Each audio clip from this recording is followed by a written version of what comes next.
Hi everyone, welcome back to Polysil. In this video we are looking at using AC730 in marble to create these soap dishes. Now AC730 comes in a variety of finishes, so do check out the website. You can get red brick, terracotta, sandstone and many more.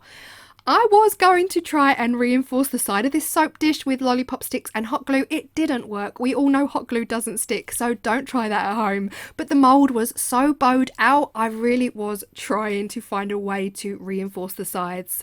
Now AC730 is a ratio of 1:5. So here I am mixing out 100 liquid and I then pour in 500 grams of the powder. If you want to know more about AC730 versus AC100 and the different properties between the two, we also have a video on that, so we will link that in the description box for you to check it out. Here I am pouring my powder in up to the 500 mark. Now Jesmonite AC730 has a little bit of a longer work time window, so you probably have around 5 to 7 minutes to mix your AC730. I do start off with a lollipop stick, but it really wasn't strong enough to do the job, so again, use a much stronger tool. I soon realised this and I swap it out to a much stronger plastic tool. When you start mixing AC730, it's got this crumbly cookie crumb effect, but it soon comes together. Even though it's a ratio of 1:5 and you wonder if it's going to come together, it does end up coming together. So here I am pouring it into the mould. It's got a really textured, gritty, sandy texture at this point, and I soon realised the lollipop sticks pop straight off. So again, don't try this at home, it doesn't work. What I do end up doing after I shimmy and shake both of them, I end up reinforcing that rectangular mould with some trays. It just did the job so much better. At this point, we want to go in with the shaking. I could have made up more AC730, but I didn't measure the moulds beforehand, so I could have got away with another couple of grams in there. This is definitely enough to create the soap dishes, and I am tapping. The best way to remove any bubbles in Jesmonite is to tap, shake, tap, shake. Now, I even could have gone longer, but I generally tap and shake for around about 1 to 2 minutes, because after 5 or 6 minutes it does start to set and I don't want to interfere with that process. So I am shimmying and I am shaking these as much as I possibly can. The other thing I could have done in hindsight, because I did get air bubbles, is to go in with a cocktail stick or a silicone tool, go into the Jesmonite, touch the bottom of the mould and try and dislodge any air bubbles that may be trapped. I could have done this. I didn't do this, so we do see air bubbles.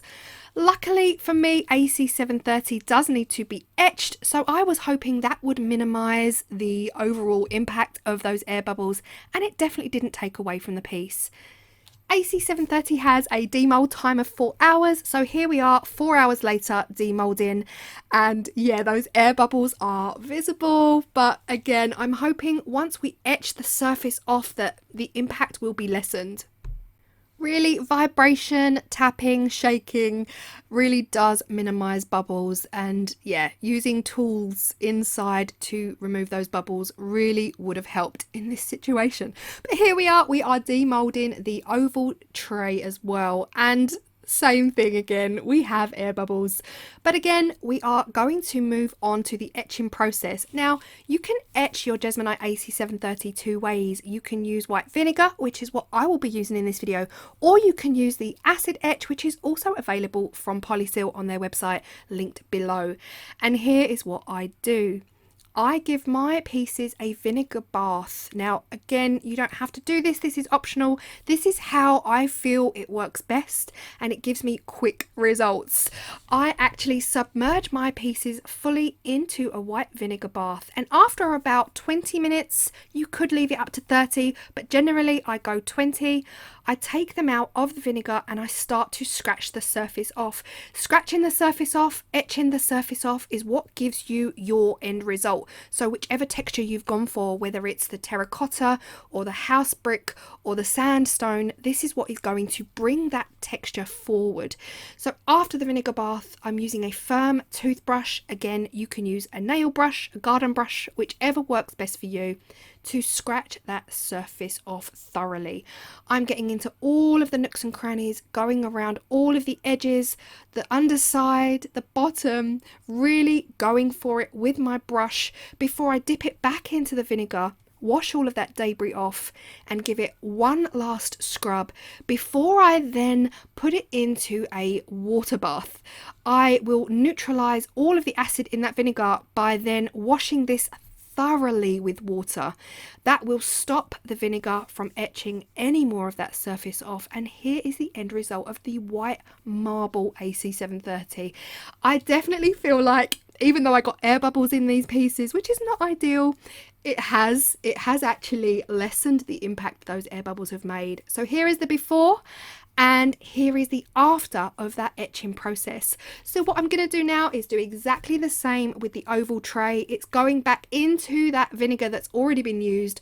I tend to use my vinegar twice. I pour it back into the bottle after use using a funnel. Then I can use it a second time around, but I do tend not to use it for a third time because it does become quite murky and mucky, and I just only really use my vinegar twice. Same thing again with the oval tray. I left it in the vinegar for 20 minutes. I went in with my firm toothbrush to scrape all of that surface off, and after its water bath, this is what it looks like. So now I'm going to let these fully cure, fully dry out over a 24-hour period on a cake rack that I use to dry all of my Jesmonite pieces. And the next day, 24 hours later, I am going to be using the FlexiGuard Sealer by Jesmonite. Luckily, I found a spray squeezy top that fit the bottle, so I was able to spray this on easily. You want to give your pieces a liberal spray of the AC730 FlexiGuard Sealer. I do front and back, and I give them a really good saturation, and then I shake them off and I put them back to dry on that cake rack for a further 24 hours before using them completely. And here you see me doing the rectangular one, making sure that you get all of the sides, the edges, the underside, the top, the bottom, all of the nooks and crannies to make sure that this is completely sealed. If you wanted to give it a second coat, you could do so around about 5 minutes later, but I wouldn't wait much longer than that to give a second coat because it won't saturate in. So this is 24 hours later. We are doing the water test. I've just got some water in a pipette and I'm squeezing it on, and this was fun. I actually had fun. I had fun doing this. I did it twice. So here you see the FlexiGuard Sealer totally repels all of that water.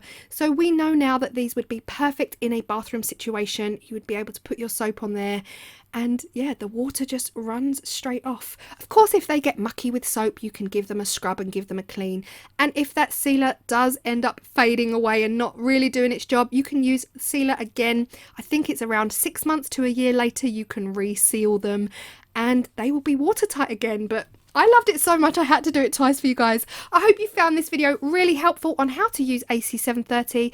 Do check out the website linked below and we'll see you in the next video. Bye.